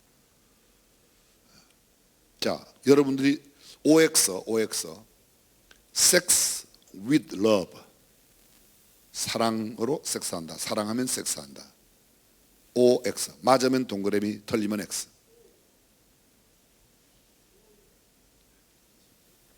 Sex without love, 사랑 없이 섹스한다. 여기서 말하는 섹스는 sexuality, 성교를 의미하는데요. 자, 어떻게 해요? 이건 이런 것을 갖다가 돈을 몇 푼 주고 한다. 매춘이죠. Sex without love, 사랑하지 않아요. 근데 돈 때문에 하는 거예요. 또 아니면 그냥 쾌락을 위해서 해요.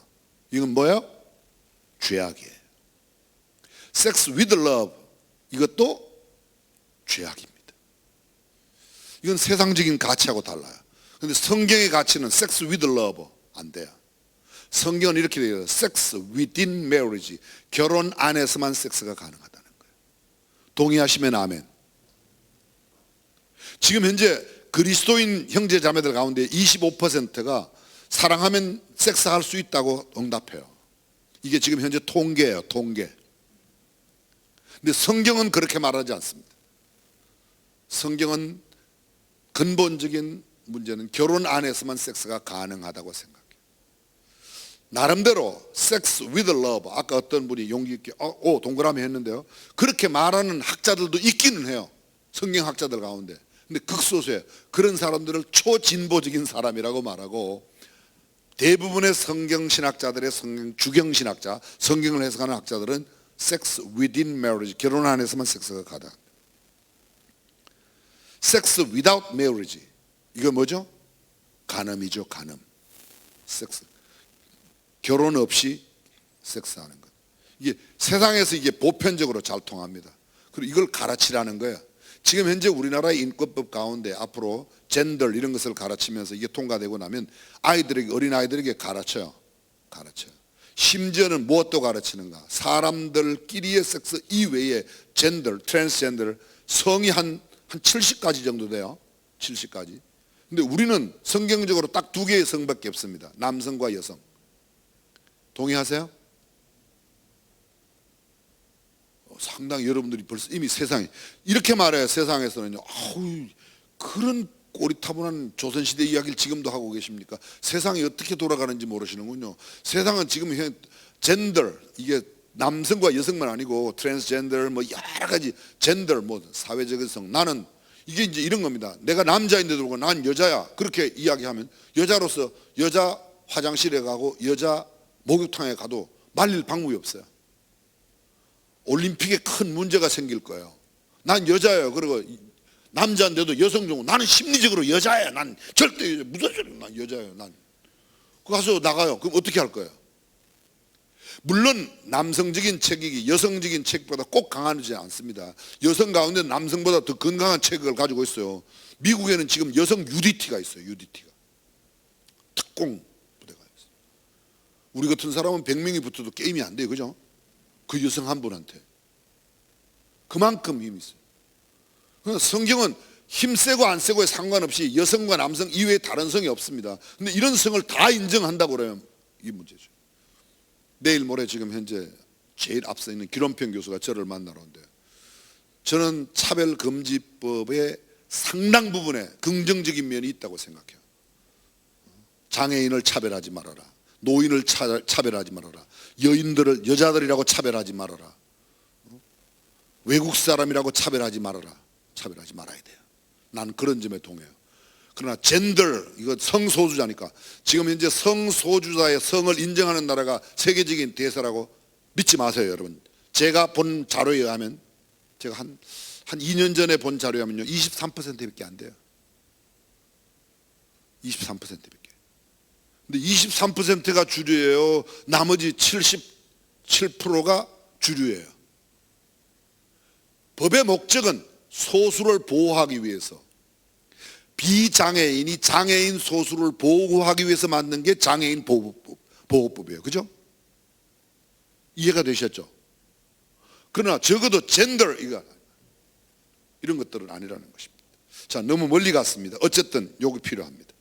섹스, 죄송해요. 이런 이야기에서 sex with animal, sex with the same sexuality, 동성 간에, 성경은 이런 거에 대해서 로마서 1장에 나오죠?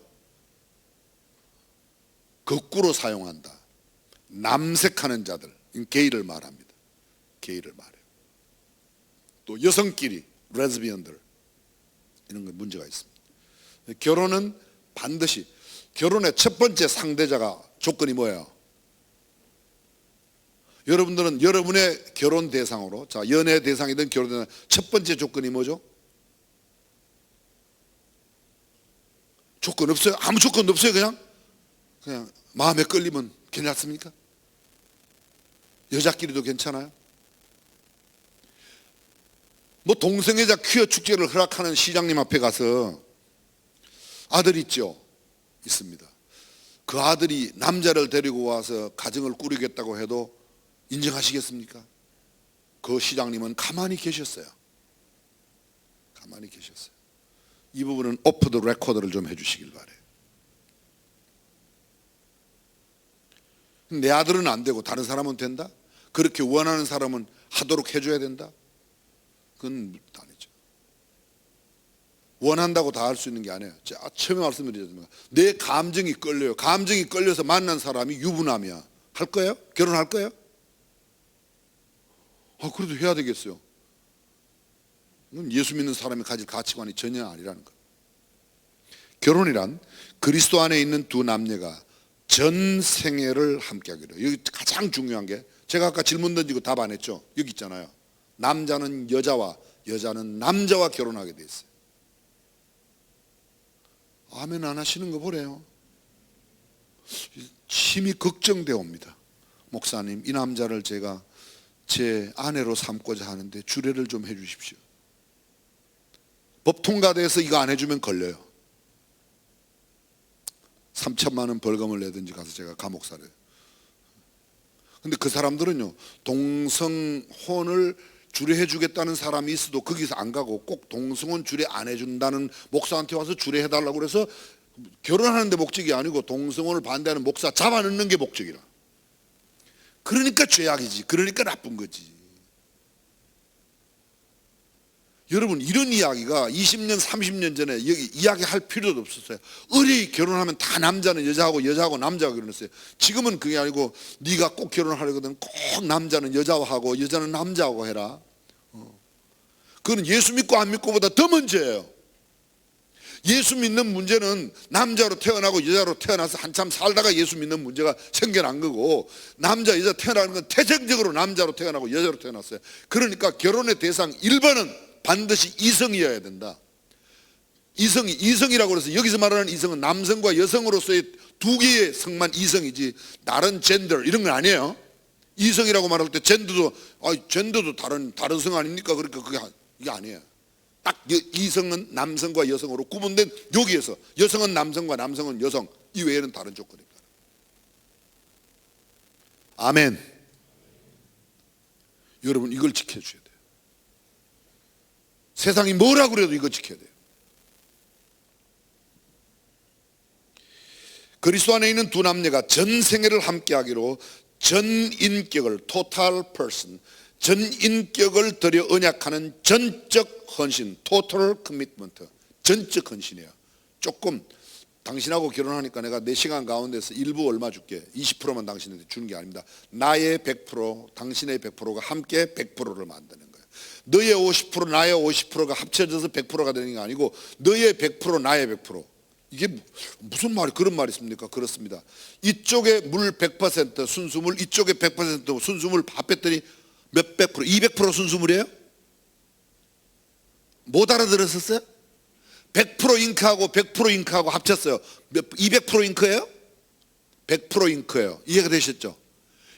내 가운데서 내가 가지고 있는 영양 50%만 내가 너하고 함께해서 부부생활하고 50%는 내 마음대로 살 거야? 아니에요. 결혼하는 순간에 나의 100%를 내 아내에게, 아내의 100%가 나에게, 그래서 함께 100%가 되어서 하나가 되어 둘이 한 몸을 이룰지로다. 믿으시면 아멘.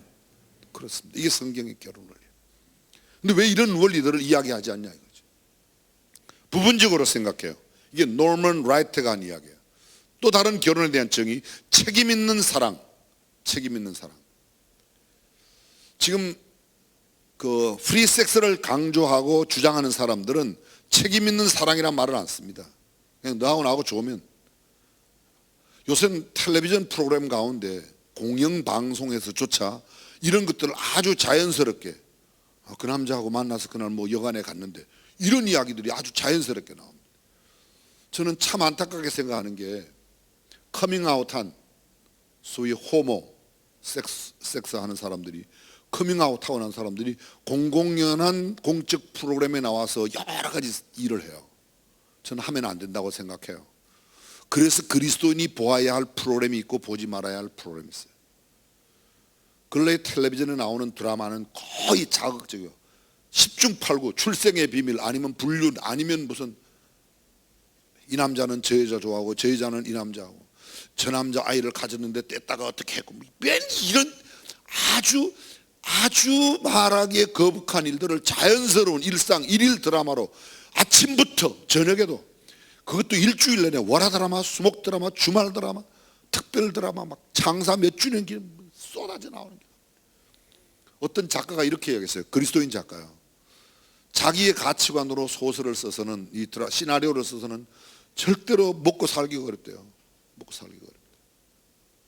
역시 혹시 여러분 소현경 작가라고 들어보셨습니까? 옛날이었는데 제가 기억하고 있는 것은 그분의 드라마가 그 시나리오를 쓴 게 내 딸 서영이라는 그 작품을 그분이 썼고 또 근래에 또 하나 뭐 썼는데요. 그분이 썼는데요. 저는 다 못 봤어요. 딱 한 장면 딱 보고 이건 소현경 작가가 쓴 거 아니야?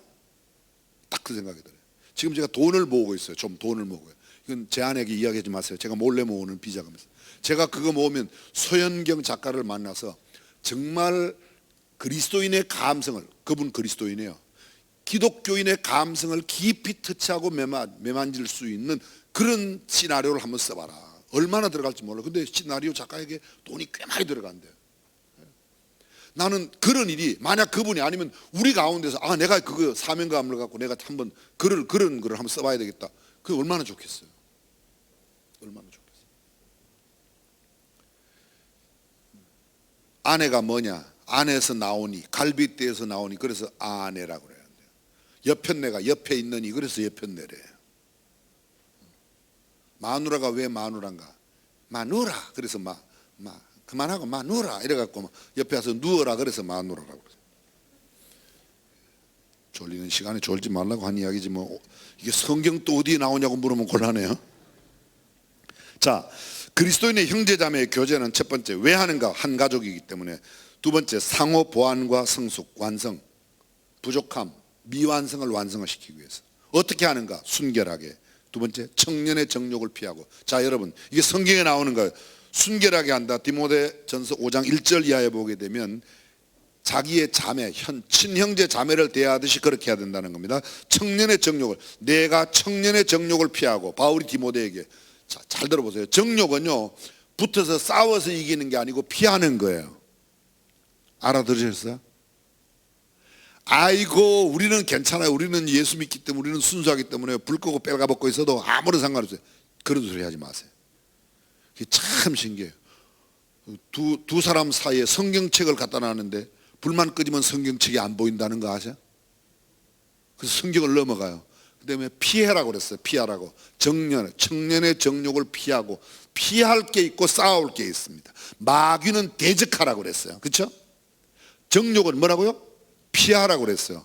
여러분 잠을 여러분들이 싸워서 이길 수 있어요? 얼마간은 이길 수 있어요? 절대로 사흘 나흘 못 이깁니다. 잠은. 음식을 안 먹는 거 며칠 이길 수 있어요? 한 7일 9일 정도 이길 수 있어요. 그 다음에는 안 먹으면 죽습니다. 잠은요, 잠은 사흘만 안 자면 그냥 잠이 오게 돼 있습니다. 길 가다 쓰러져 자요. 안전보다 더 중요한 게 본능적인 욕구예요. 마슬로의 욕구 단계 맨 아래가 뭐예요? 본능적 욕구. 그게 뭐예요? 먹고 자고 섹스 이런 것들이 다 본능적인 욕구입니다. 그게 본능적인 욕구는 내가 합법적인 결혼을 통하여 해결함으로 해결할 수 있는 것이지 싸워서 이길 수 있는 게 아니에요. 이해가 되셨습니까? 하나님께 영광이 되도록 형제처럼 자매처럼, 이 디모데후서는 빛 가운데서 사귄다. 아까 처음 이야기했던 중학교 고등학생들에게 건강한 이성교제에 대해서 이야기할 때처럼 그렇게 하는 겁니다. 문제가 뭔가? 자, 여러분 이거 꼭 주의 깊게 들어주세요. 불신 이성 간의 교제 안 돼요.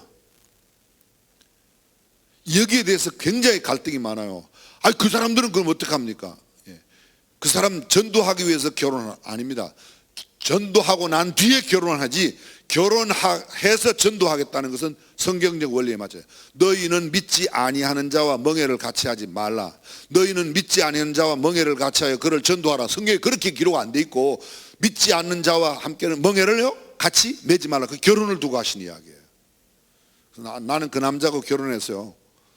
예수 믿게 만들 거예요. 저도 그렇게 된 가정도 있긴 해요. 그런데 기억하십시오. 죽을 고비를 넘겨야 돼요. 그거는 정말 어려운 겁니다. 그래서 훨씬 더 쉬운, 예수를 믿게 한 이후, 믿고 난 뒤에 결혼해야 된다. 이건 여러분들이 꼭 지키셔야 할. 두 번째, 정욕, 아까 얘기해서 피해야 된다고 이야기했습니다. 세 번째, 믿음으로 기다리지 못하는 게 문제예요. 불신 이성 간이 교제가 문제가 되고, 정욕을 이기지 못하는 게 문제가 되고, 믿음으로 기다리지 못하는 게 문제가 되고, 한마디로 말씀에서 벗어나면 문제가 돼요. 가장 좋은 교제는 이런 교제가 좋죠. 만나면 그동안 함께 나누었던 개인이 나누었던 말씀의 교제를 큐티로 나누고 큐티를 넘어서는 세속적 이야기가 깊어지면 단호히 거절하고 자리를 피해야 된다는 거예요. 오랜 시간 함께하는 건 좋죠. 저는 연애 시간이 긴 걸 별로 좋아하지 않습니다. 그 이유는 인간의 절제력이 한계가 있다는 거예요. 그래서 어느 정도 사귐이 있고 하나님의 뜻이라고 확신이 들면 결혼하면 계속 같이 있어도 아무 말 안 해요. 그죠? 결혼 왜 해요? 같이 있는 게 좋겠다고 해서 결혼하는 거 아니에요. 그렇죠?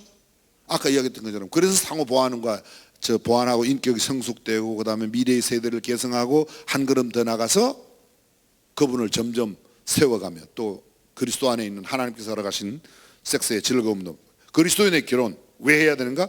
하나님의 창조 섭리이기 때문에. 특별한 경우 바울의 이야기처럼 홀로 사는 것이 내게 하나님께서 허락하신 어떤 특별한 섭리라면 혼자 살 수 있어요. 근데 보편적으로는 결혼을 해야 된다. 생육하고 번성하기 위해서 결혼 이외에 생육하고 번성하는 방법을 택하는 것은 성경적인 방법은 아니에요. 영국이 저출산 문제를 해결했어요. 프랑스가. 그죠? 아이만 낳으면 된다. 그래서 그 사람들은 결혼 없는 아이들이 참 많습니다. 아니 죄송합니다. 결혼식 없는 아이들이 많아요. 우리나라에도 심지어 어떤 방법으로든지 그냥 애만 낳으면 되니까 미혼모도 장려하자. 혹시 정부에 있는 사람들이 그런 이야기 하거든 여러분들은 아니라고 외쳐주시길 바라요. 외칠 의사가 없군요. 걱정됩니다. 네 번째, 순결한 삶을 위하여. 결혼하는 것이 순결하게 사는 비결이에요. 섹스는 결혼 안에서만 허용되는 하나님의 축복이기 때문에 그렇습니다. 다섯 번째, 가정을 통하여 주시는 하나님의 복을 누리기 위해서 결혼하는 겁니다. 여섯 번째, 완벽한 존재로 살려면 결혼해야 돼요. 결혼하지 않으면 남자는 갈빗대 하나 부족한 혼자 사는 거고 여자는 뭐야? 갈빗대 하나로 살아가는 겁니다. 일곱 번째, 돕는 배필을 얻는 것은 하나님의 신비요 하나님께서 허락하신 큰 복을 누리는 일이기 때문에 그러합니다. 누구와 결혼할까? With whom? 첫 번째, 이성. 두 번째, 거듭난 이성. 첫 번째가 뭐라고요? 예수 안 믿고 보다 먼저 따져야 할 게 뭐예요? 이성이어야 돼요. 남자는 여자, 여자는 남자입니다. 젠더는 아니에요. 두 번째, 거듭난 사람이어야 돼요. 예수 믿는 사람이어야 돼요. 제가 여기서 말하는 거 잘 들으세요. 예배당에 나오는 사람이라고 말하지 않았어요. 거듭난 사람이라고 이야기했어요. 구원의 확신이 있는 사람. 그것을 심어줄 필요가 있어요. 가끔 이런 사람이잖아요. 난 결혼할 때는 예수 안 믿었는데 결혼하고 나서 예수 믿어서 장로 됐습니다. 뭐 목사까지 된 사람 있을 수 있어요. 근데 거기에는요, 그 말 한마디 속에는 정말 우여곡절과 파란만장한 사연이 있다는 것을 꼭 기억해 주시길 바라요. 정말 그렇습니다. 세 번째, 성숙한 그리스도인이면 좋겠어요. 성숙한 그리스도인. 훨씬 더 중요한 것, 그가 가지고 있는 외적인 조건 뒤에 나옵니다만은 그런 것보다 더 중요한 것은 영적으로 성숙한 사람이었으면 좋겠어요. 네 번째, 롤더십을 실현하는 사람. 주님의 주인 되심. 내 모든 것은 내 것이 아니라 하나님께서 나에게 맡겨주신 나는 청직이요 내 모든 삶의 주권은 주님께 있다고 말하는 형제를 만나는 자매는 복 있는 자입니다. 내 모든 것은 내 것이 아니라고 주님의 것이라고 이야기하는 자매를 형제가 만난다는 것은 그 형제는 정말 복받은 형제예요. 아멘. 제가 한꺼번에 다 해놨으니까 이제 당분간은 안 해도 용서하겠어요. 다섯 번째, 뜻이 의합하는 사람. 뜻이 같은 사람. 삼겹줄은 끊어지지 아니한다. 그렇죠? 성경에 나오는 말씀에 아모스 3장 3절에 그 다음에 사랑하는 사람. 이거는 조금 이런 경우도 있어요. 제가 오늘 낮에도 이야기했지만 3부 예배 때도 그런 이야기를 했는데요. 아담과 하와의 결혼은 연애하고 결혼한 게 아닙니다. 그죠? 아담과 하와가 몇 년 연애하고 결혼했어요? 그냥 하나님께서 갈빗대로 만들어가고 그냥 데리고 오니까 이는 내 뼈 중에 뼈요 살 중에 살이라. 내가 아담이라도 그런 이야기를 할 수밖에 없죠. 다른 여자가 없으니까. 하나밖에 없는데 그럼 어떡하겠어? 하나밖에 없으니까 이는 내 뼈 중에 뼈 중에. 근데 여러분 기억하십시오. 여자가 많다고 해서 내 여자가 많은 게 아니에요. 나에는 한 여자밖에 없어요. 남자가 아무리 많아도 이 형제하고 저 형제하고 시잘데기 없는 생각하지 마세요. 저울질하지 마세요. 내 형제는 하나밖에 없어요. 내가 만나는 내 형제를 하나님께서 나에게 짝지어 주셨다고, 마치 아담에게 하와를 이끌어오시듯이 하와에게 아담을 만나게 해주셨듯이 하나님의 특별한 주권적인 역사로 만나는 겁니다. 처음 만날 때는요, 누구 소개로 만난 것 같아요. 아이고, 고목사가 만나러서 만나봤더니 괜찮아서 결혼했는데 뭐 괜찮더라, 이렇게 말하는 사람이 있어요. 저도 몇 사람 소개를 해봤기 때문에. 그런 사람이 지금도 있어요. 선교사 가운데도 있고 목사 가운데도 있어요. 근데 저는 이야기하죠. 하나님께서 나를 사용하시지만 당신네들을 만나게 한 것은 하나님께서 만나게 하셨지 내가 만난 게 아니다. 하나님이 나를 이용하셨고 나를 통로로 사용하셨을 뿐. 동의하시면 아멘. 처음 결혼할 때는 집사님이 아니면 제가 어떻게 그런 남자를 만났겠어요. 맞아요. 근데 깊어지면요, 집사님 알고 봤더니 하나님께서 집사님을 통하여 그 형제를 만나게 하셨고 그 자매를 만나게 하셨습니다. 그게 진짜 신앙인 아니에요? 바울이 이렇게 말해요. 처음에는요, 하나님, 제가 하나님 믿어서 너무 감사해요. 근데 나중에는 뭐라고 그러는 거면 하나님께서 창세 전에 저를 택하셨군요. 창세 전에, 온 우주 만물을 만들기 전에 하나님께서, 내가 만날 때는 어쩌다가 만난 미스킴이 아니고 처음 만날 때는 인천에서 우연히 갔다가 만난 미스킴과 결혼한 것 같은데 알고 보았더니, 나중에 알고 봤더니 아이고, 그 만나려고 벌써 하나님은 온 우주 만물을 창조하기 전에 그 남자 그 여자를 만나도록 그때 계획하셨다고 믿으시면 아멘. 그렇다면 그렇습니다.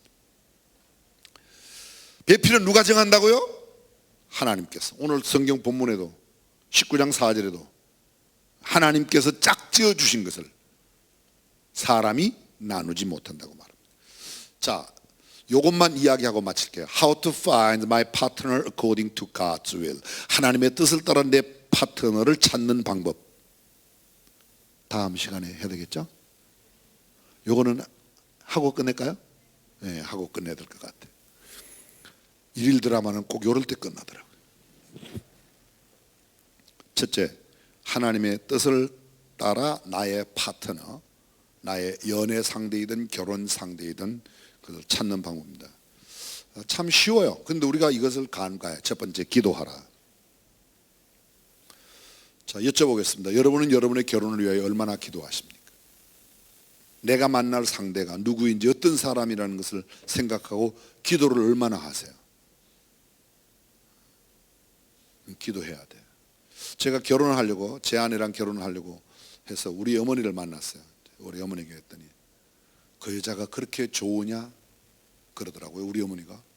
예, 좋아하기도 하고 사랑합니다. 저는 이 여자랑 결혼 안 하면 목회를 못할 것 같아요. 우리 어머니가 이렇게 이야기하셨어요. 저는 그 말씀에 굉장히 감동이 왔어요. 우리 집에는 절대로 이상한 여자는 안 들어올 거야. 내가 너 색시를 위해서 얼마나 오래 기도했는지 몰라. 우리 어머니가 내가 네 색시 될 사람 위해서 오랫동안 기도했기 때문에 아마 네가 그 사람 좋아한다면 하나님께서 그 사람을 너에게 인도하셨을 거야. 제가 올해 햇수로 41년째 살고 있어요. 햇수로.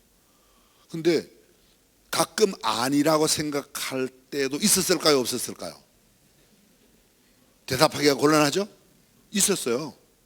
근데 결국은 지금 내리는, 아직은 완전한 결론은 아니지만 지금까지의 결론은, 중간 결론은 뭔가 하면요, 맞아, 그래, 우리 어머니가 그렇게 기도하셨지,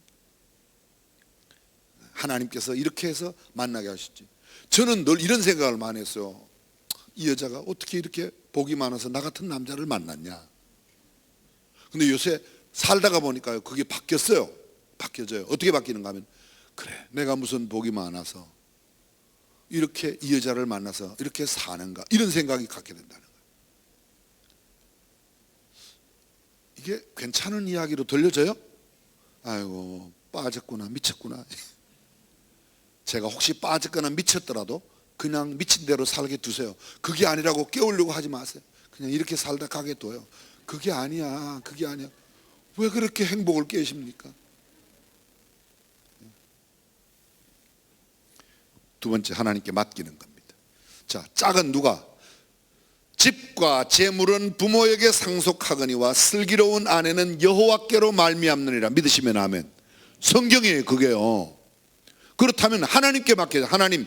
하나님은 저보다 더 잘 아시잖아요. 그러니까 제게 꼭 맞는 사람을 만나게 해주세요. 만나게 해주세요. 이번 혹시 여름 수련회 때 그 자매가 나타날까요? 그런 형제가 나타날까요?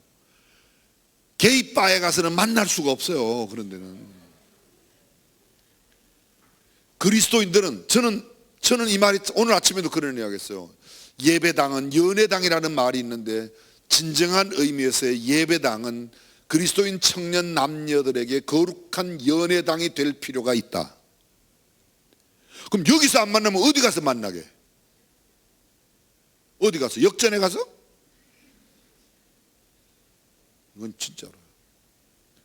그리스도 안에는 예배당 안에서 이런 만남이 필요하다. 세 번째, 주어진 현재 사역에 충실하라. 여러분, 언제 아담에게 하나님께서 하와를 붙여주셨는지 아십니까? 온 우주 만물을 만들고 동물들의 이름을 아담에게 짓게 하셨어요.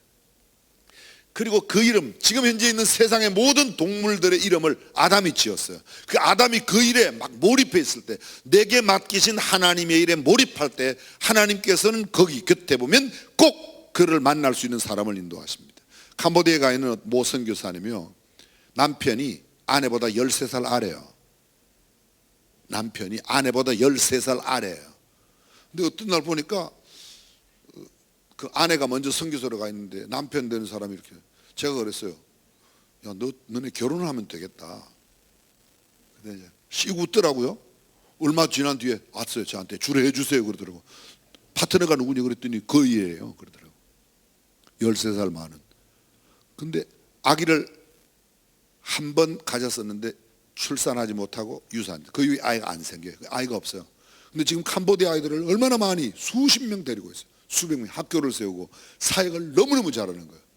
근데 그 자매는 양론의 원장 출신이고 여러 가지 사역을 했어요. 형제는 무슨 우주공학인가 뭐 그런 걸 전공했어요. 근데 이상하게 만났는데요, 지금 그 남자 형제가 목사가 됐고 여자는 선교사로 있었으니까 함께 너무너무 행복하게 살아요. 내가 내 일에, 내가 간호사든 의사든 뭐 판검사든 그런 것과 상관없이 내 일에, 내게 주어진 일에 충실하면 하나님께서 내 짝을 인도하신다. 네 번째, 말씀 중에 인도를 받으라. 하나님의 말씀을 가까이 돼요. 다섯 번째, 빛 가운데서 행동하라. 어두운 데서 만날 생각하지 마세요. 여섯 번째, 자기를 잘 아는 영적 지도력. 가장 좋은 영적 지도력은요, 예수 믿는 부모일 경우에 부모가 제일 좋고, 아니면 여러분들 가까이에 있는 영적 탁월한 지도자들, 청년부를 담당하는, 아니면 결혼을 먼저 한 분 가운데서 그런 분들. 자, 이 이야기로 마무리합니다.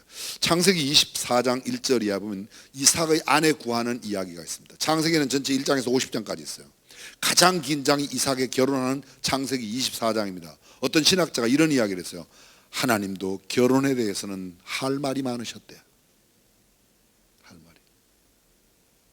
이삭의 아내의 결혼에 관해서 그렇게 무려 60절 정도 되는 그 긴 구절에 그렇습니다.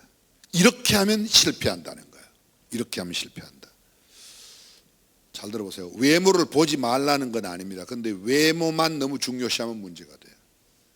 감정적인 결정, 명예나 재물이나 이런 것들, 그들이 가지고 있는, 갖추고 있는 것들 참고는 할 수 있지만, 그거 어른들은 요새 아주 너무 물질적인 어른들은 너 결혼하려면, 우리 아들이랑 결혼하려면 열쇠 3개 가져와라.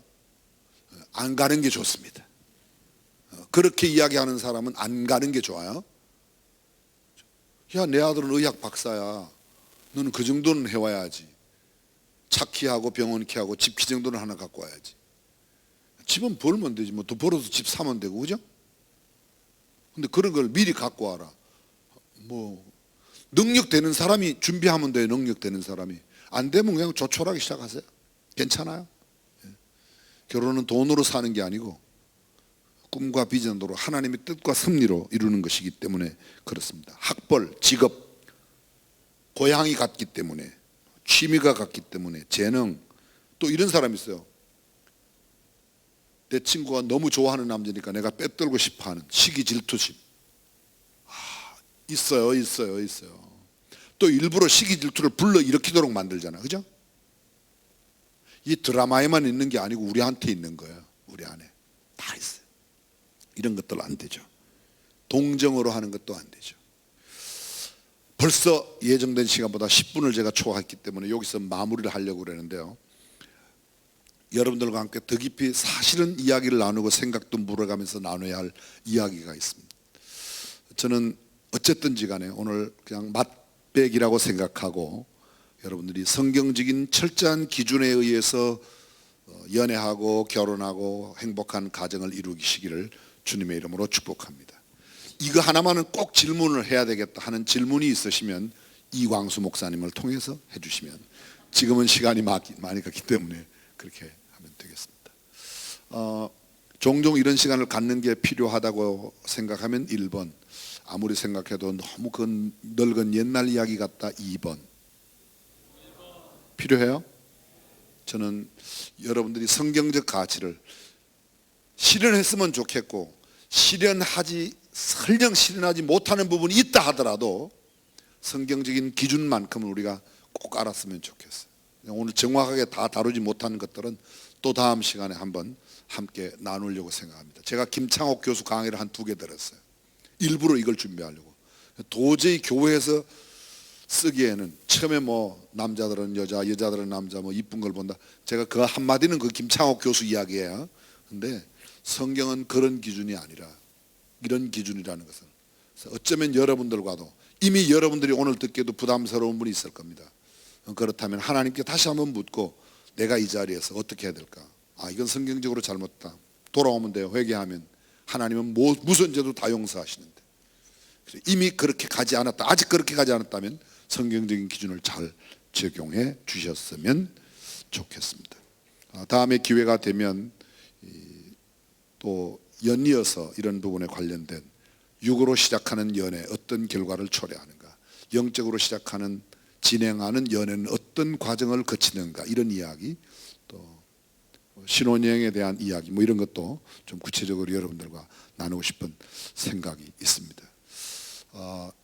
장시간 동안 함께해 주신 여러분들께 다시 한번 감사드리고, 제가 양복을 입고 오다가 바꿨어요. 옷을요. 이렇게 컨셉을 빨갛게 정열적으로, 말은 몸은 빨갛지 못하지만 그래도 옷이라도 빨갛게 입어야 되겠다, 그렇게 했는데 대단히 감사합니다. 기도 한번 하고 마치겠습니다.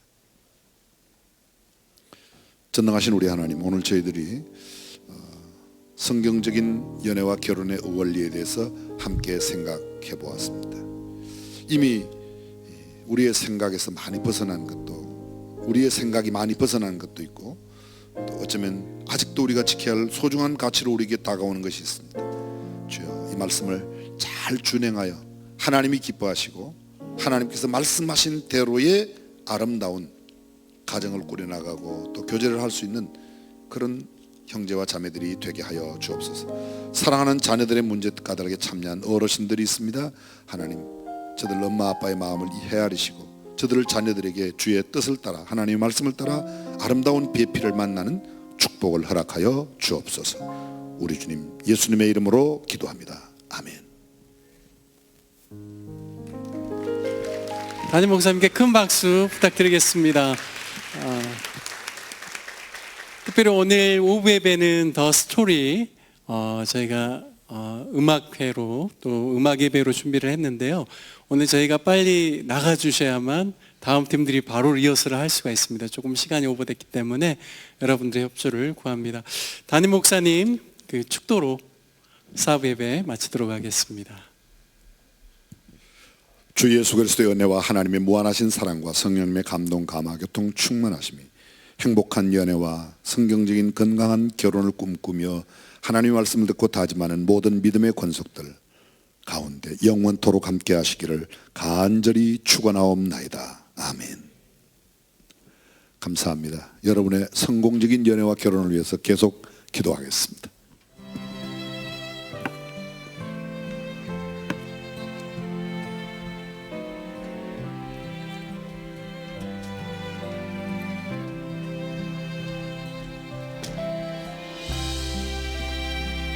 사부 예배 오늘 새로 나오신 분, 새 가족분들은